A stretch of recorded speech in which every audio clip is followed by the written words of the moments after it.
Candidato Hamilton Mourão, por favor.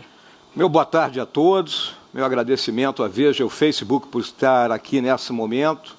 E eu quero ser vice-presidente junto com Jair Bolsonaro, porque precisamos de um projeto de país. Precisamos de um país onde o governo seja austero, onde a moralidade seja tônica, onde a eficiência gerencial seja o ápice, não é, de qualquer governo que a gente entenda por esse nome, onde a confiança dos governados seja total nos seus governantes, onde o relacionamento com os demais entes da federação e com os demais poderes seja feito de forma republicana, com a política de P maiúsculo, não uma política do toma lá da cá, mas a política em torno de ideias, em torno de programas, recuperando a nossa autoestima, o orgulho de sermos brasileiros, a nossa economia e partindo no rumo do destino manifesto desse nosso grande Brasil. A agricultura responde, o agronegócio responde por 25% do PIB do Brasil, né?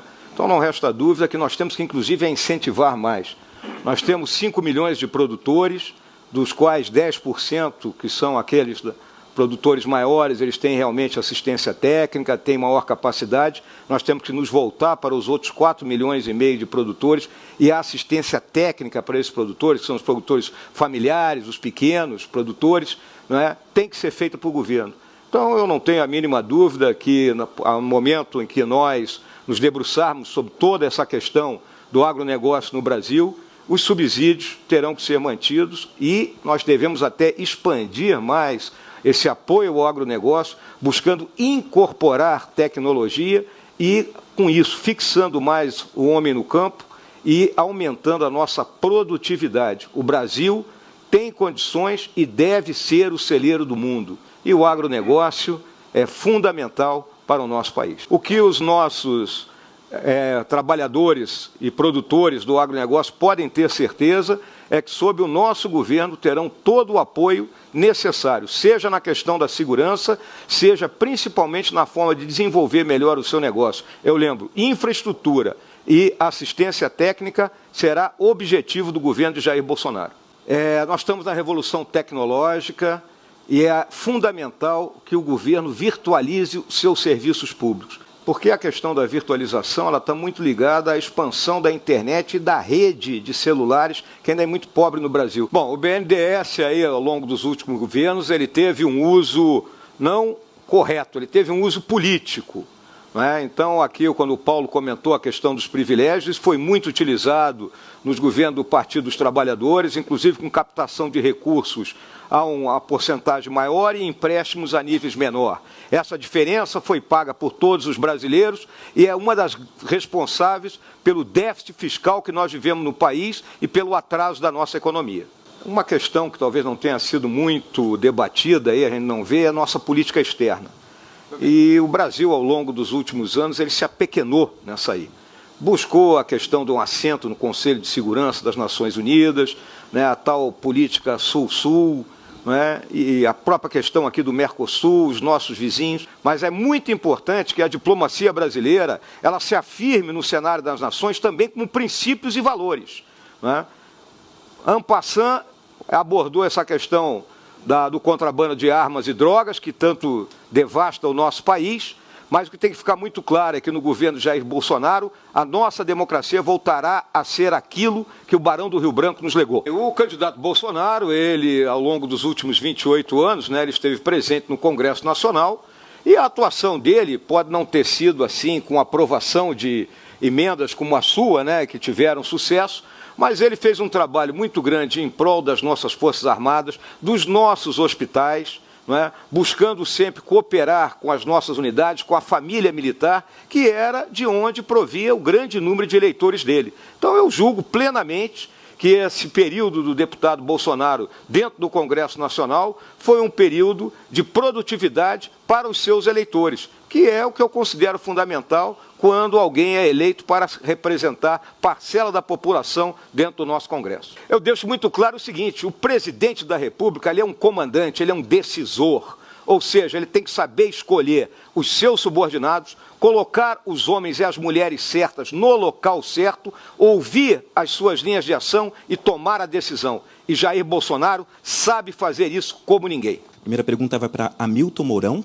Estamos acompanhando a situação da Venezuela e também da chegada de novos refugiados. No seu governo, qual seria a sua postura em relação ao assunto, candidato Hamilton Mourão? Bom, a Venezuela sofre uma grave crise humanitária, fruto de um projeto chamado socialismo do século XXI, que se iniciou com o presidente Hugo Chávez e agora agoniza sob as mãos do presidente Maduro. O Brasil, tradicionalmente, sempre auxiliou as demais nações e nós não podemos virar as costas aos nossos irmãos venezuelanos que sofrem com a fome, que sofrem com a falta de medicamentos, que sofrem com a falta de perspectivas. Independente de termos a totalidade do recurso necessário ou não, temos que acolher esses que chegam às nossas fronteiras na busca daquilo que a gente não pode retirar de nenhum ser humano, que é a esperança. E a nossa longa tradição humanitária de termos enfrentado, ao longo da nossa história, todo tipo de totalitarismos, né, nos leva a acolher esses irmãos e manter a nossa política de buscar localizá-los dentro do nosso território nacional e não única e exclusivamente no território de Roraima, pois o governo atual demorou a compreender a magnitude dessa crise. Ou seja, apoio àqueles que fogem de um regime de fome e de opressão, fruto de uma ideologia cega. Eu finalizo apenas dizendo o seguinte: ainda no meu tempo na ativa no Exército, eu deixei claro aos meus companheiros do alto comando que a próxima missão de paz que o Brasil teria seria dentro da Venezuela. Então, qualquer um de nós que assuma o governo deverá olhar isso com muito carinho, porque essa nossa vizinhança é um problema e nós estamos assistindo isso replicar para dentro do território nacional. Bom, o nosso sistema penitenciário, ele parou no tempo, ele simplesmente não se adaptou à realidade que nós estamos enfrentando, dessa narco-guerrilha aqui no Brasil. O candidato Eduardo Jorge colocou muito bem nessa questão da mistura de presos de menor periculosidade com presos de maior periculosidade, e isso leva a que novos soldados surjam para o tráfico.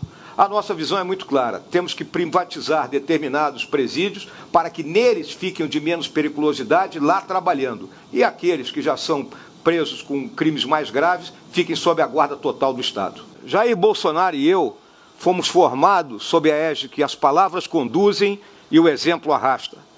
Num belo dia de nossas vidas, abatemos nossas espadas perante a bandeira nacional e juramos defender a honra, a integridade e as instituições deste país com o sacrifício da própria vida. E é isso que Jair Bolsonaro fará. Liderará esse país pelo exemplo e nos conduzirá a um novo patamar como nação, sem jamais esquecer o bem-estar de cada um de nós brasileiros. Brasil acima de tudo e Deus acima de todos.